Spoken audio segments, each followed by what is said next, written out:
being that I'm quarantined today, I got to make a video for you guys. So I'm installing the axle paddle. So step one is to bend the pipe. You start bending it, you make sure you measure from end to end, get it about 24 inches.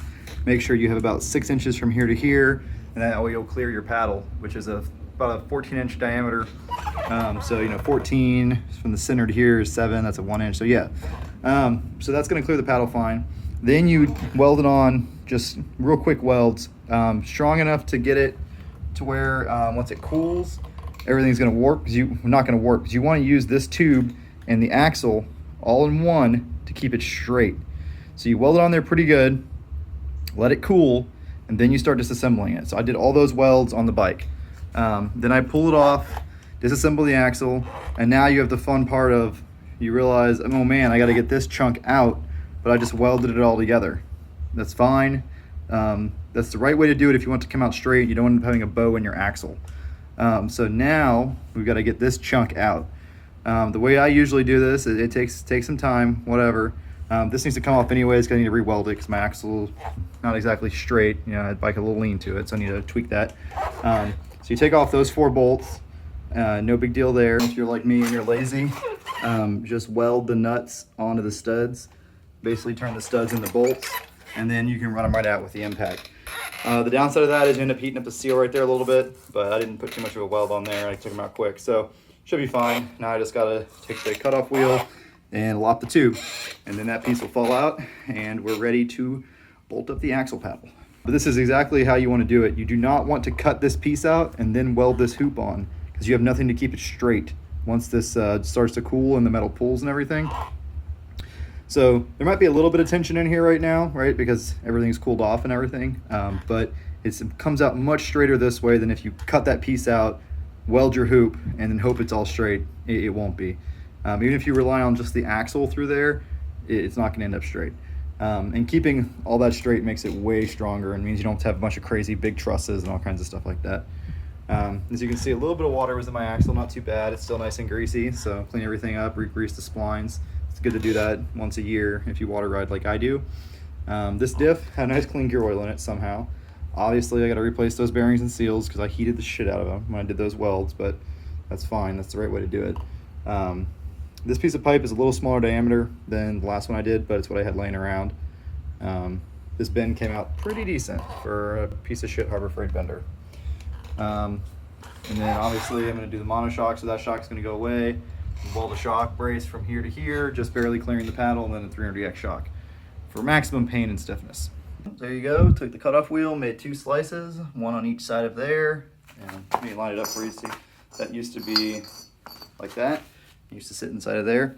So you make 2 slices, knock out the little piece, and then this piece knocks right off because you already got your studs out of the way. And now you are ready for axle paddleage, and that is rigid. So you basically replaced this piece with the hoop, and now it's ready to go back together. Another thing I like to do is, while it's off right now and you have the ability, go ahead and get into here and get these welds that you can't really get on the bike. Alrighty guys, so axle paddle's on, shock mod's done. I promised someone I'd give a good walkthrough on this, so I'm gonna try to do it before I put the tires on. So if you're familiar with my Tan 300 build that got pretty popular, this is very similar, but I did a few upgrades. So I'm not gonna go over everything, I'm just gonna go over what I upgraded from the 300 swing arm stretch. If you wanna learn how to do that, go watch that video. 300x shock. One problem with my old stretch was I had to have a limiting strap, so I had 1 limiting strap from here to here. The reason for that was the shock was too long. So what I did with this design was I changed it to mount the shock as far down as possible without it hanging down lower than the diff. So you see how that piece of angle iron hangs down about 1 inch below the big bar? That's by design. That's so the shock can sit down in that V. Gets the shock as low down as possible. That's one of the shortest shocks you can find that's the right stiffness to mount in the center of the swing arm. Most shocks, you mount in the center of the swing arm, it'll be too springy. You gotta do dual shocks. I don't wanna do that crap. So as you can see, it just barely clears the paddle. It's actually got more clearance than my old one did. And it's down pretty low, and that's full down travel. That's where I always set my angles. If you want all the angles and stuff, all those measurements are in the other video. So that's a big improvement, right? No limiting strap now. And it should ride a little better because before the shock was mounted up here, so it was kicked back a little farther, which meant the shock had worse leverage, which meant there was it was stiffer. And also because of the limiting strap was holding more preload on it. I had to actually trim a coil off the shock. Did not have to do that this time. So hopefully it'll ride pretty decent. Axle paddle, this is a little bit lighter duty axle paddle, a little thinner gauge metal. I have a really thick one, but 300s are light and not very powerful, so I figured I'd leave that one on there. You can see on this side, this part of the tube's obviously smaller on this custom swing arm stretch, so I have a little piece of flat bar that drops it down to the angle iron, and then it goes across. So the shock, as you can see, mounts down below the swing arm. That's the ticket for using a 300EX shock. You don't have this issue if you do a longer stretch, but if you do a longer stretch, you have all the issues of not having an OEM drive shaft, breaking drive shafts and stuff. We didn't want to do that. Also, I took my time more. Believe it or not, these welds are better than the welds on my other hoop. Usually my welds are real crappy because I barely know how to weld and I do it real quick, but I make them real thick. So that's a lot stronger. Those welds are better. I got everything a little truer. The other 300 has a little bow in it. Never really caused any issues.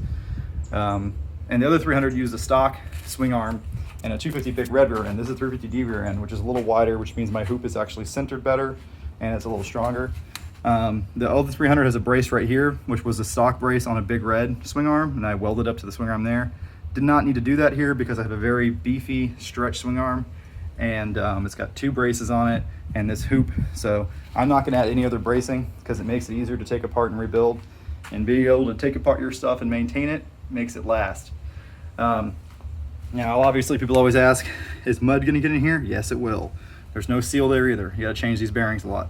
Is mud gonna get in here? Not necessarily. So I butt the axle paddle against the splines. I'm gonna put a greaser here and pump it full of grease. So this side of it should stay pretty cherry. Put new bearings and seals there after I welded it.